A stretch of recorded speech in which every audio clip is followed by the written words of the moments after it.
sana itanong, kakatapos lang po ng Miss Universe, Miss Universe Philippines, nanalo po taga La Union, taga Norte po ang nanalo. Ano po mga naisip nyo, opinion nyo sa nanalo na bagong Miss Universe Philippines, Bea Wingors? Well, nakita ko, talagang deserving naman, saka lahat magaganda yung sumali.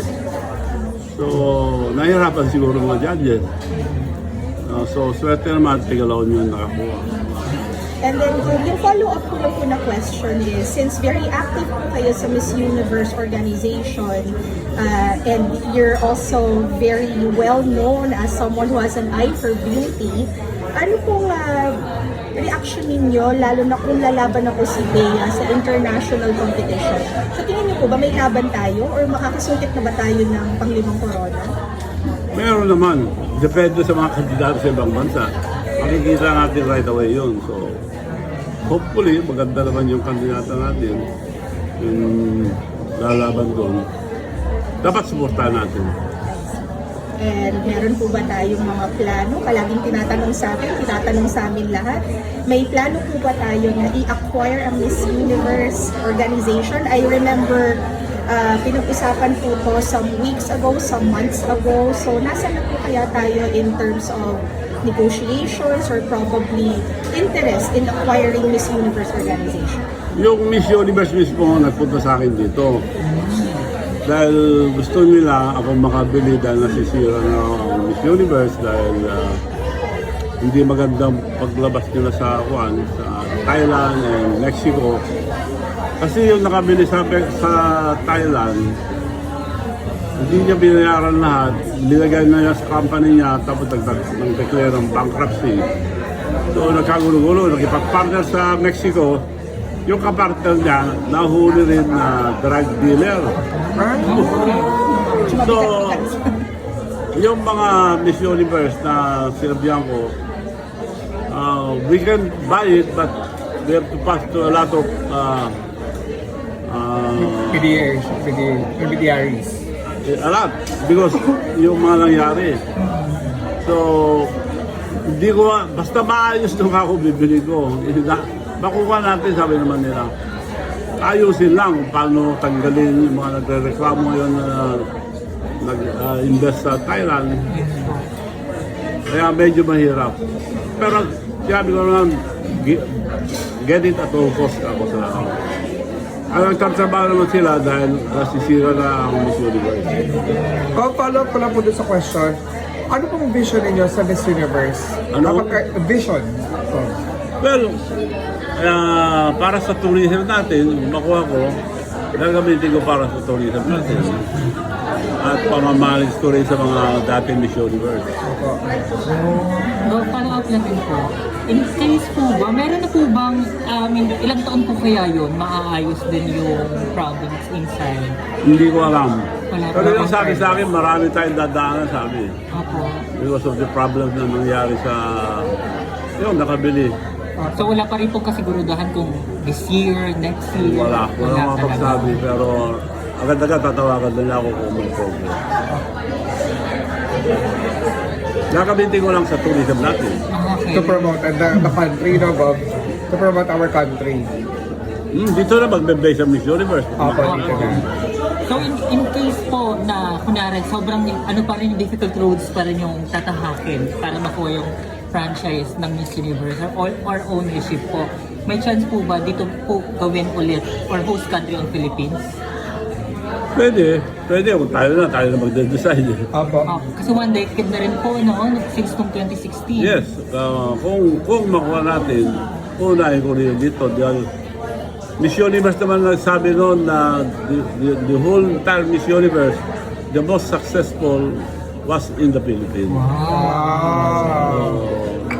Kasi in other countries, pagka Miss Universe, nakakulong lang sa isang hotel. Yes po. Hindi nila nilalabas dahil kung may mangyari, international issue. Opo, security. So, nung nakuha ko na, nabayaran ko na lahat, hindi pwede ilabas. Hindi, binayaran ko na kayo, wala ka pa kayo dito. So, nilabas ko na sa buong Pilipinas. And later on, they declared na the most successful. Dahil lahat ang gusto nila, binigay ko eh. So wala silang problema. Then sabi sa akin, mas isang mo gustong gawin, ibigyan na namin sa iyo, wala nang down payment, may discount pa. Basta kayo lang po ang humawak. O basta akong humawak. Apo. So, Ano pong message nyo dun sa ating present na po ng Miss Universe na si Mr. Raul Rocha? Actually, after nyo pong magkaroon ng news regarding natin sa pag-claim nyo ng Miss Universe, ang sabi nyo po is parang delusional daw po kayo, parang nahihirapan daw po kayo buhalin ang franchise. Ano pong mensahe po rin? sino nagsabi si Ano pong Rocha? Wala, nakakulong na yata eh. Nakakulong na, may kaso na drug dealer. So, hindi Hindi malaman malalaman ni message. Nakakulong na. Wala nang social media doon, Gov. Oo, yun. Hindi pa na siyang hawak ng cellphone doon. Kung message nyo po sa ating bagong Miss Universe Philippines? Well, message ko sa kanya, rest assured na we will support you. And lahat tayong Pilipino, supportahan natin para baka sakali manalo tayo. Dahil may laban naman, maganda naman. So, Sa hopefully, For the fifth For the crown. Philippines, for the Fifth crown. At mukhang dadalhin ulit ni Joe sa kanya nasakay ulit sa private jet. Yeah! branding. hindi ko pa nakausap, hindi ko kilala eh. Huwag na ako Di bali, arin ko ito. Aalegrin po. Aalegrin natin. Governor, in case po ba na magkaroon po rin interest yung Philippines sa mag-usa ng Miss Universe, susuportahan niyo pa rin ba ang Si, hosting for Miss Universe in the Philippines? Hosting. Hosting po. Ano po, iba pa rin ang may-ari. ano, Ay, hindi ba po nabili? huwag kong mabili natin. Ang nabili. Paano pag hindi daw Paano pag- nabili? Mag-iba daw ang nakabili. Wala, nawawala nga ngayon naman nakabili. Hindi ba? Wala rin nakabili. Wala Wala pa. pwedeng bumili. Dahil lahat ay... Nilalakad nila talaga. Yung, How much po ba ang Miss Universe? Do you have any info kung how much po? Range, kahit range mo. well, mag-start ka dyan ng mga 20 million, 30 million Pesos, dollars. pesos, Dollars. Dollars. Dollars. 20-30 million. Kaya yung una nakabili noon sa Thailand, hindi nakabayad. Apo, hindi na bayaran. Kaya, nilagay niya sa company niya, enlisted company yung nag-declare bankruptcy. Naipit doon. Yun ang ngayon ang problema, paano nila tanggalin doon. Kahirap ayusin yun. Kaya nag-claim lahat yung investor. Apo. Governor, blooming kayo. Ano po bang sekreto ng inyong Blooming. gracefully? Yes. Blooming. Aging gracefully, Gom. Palaging in love. Gov, sino po ba yung nagpapaano sa inyo? Nagpapatibok ng iyong puso. Wala pa. Naghahanap pa. Dahil dyan, Siya po, siya po. kaya alay na po namin sa inyo. Siya po. Siya po ang iaalay namin. Ang pambato po namin po. Ayan. Free po siya. Egyptology. At saka siya rin po, iaalay na rin po namin siya. Ano daw po? Kayo ang bahala maghanap.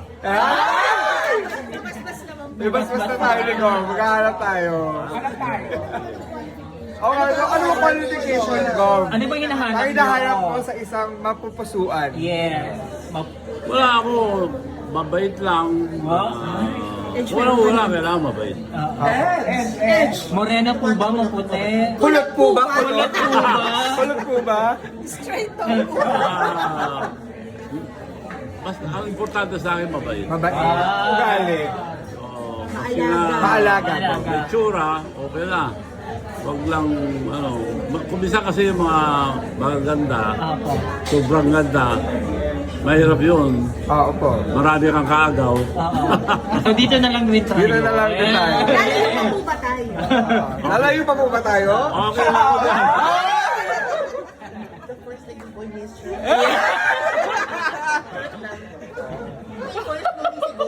Oo nga, Gom. Ganda na skin. Mamula-mula. Gom, thank you so much po. Salamat, hopefully, salamat. mabili na natin ang MU. Yes. Isang pa natin ang Miss Universe. Sana hindi na nila i-hostage. At Wait, hindi, hindi naman yun kasi Gov na maging okay. Pag okay talaga, bibili ni Gov yan. Oo. Huwag niyo kaming kalimutan na pageant meet. Siyempre, Tayo kasama nandito. tayo na. Yes. Thank you so much. Thank you. Gov, thank you so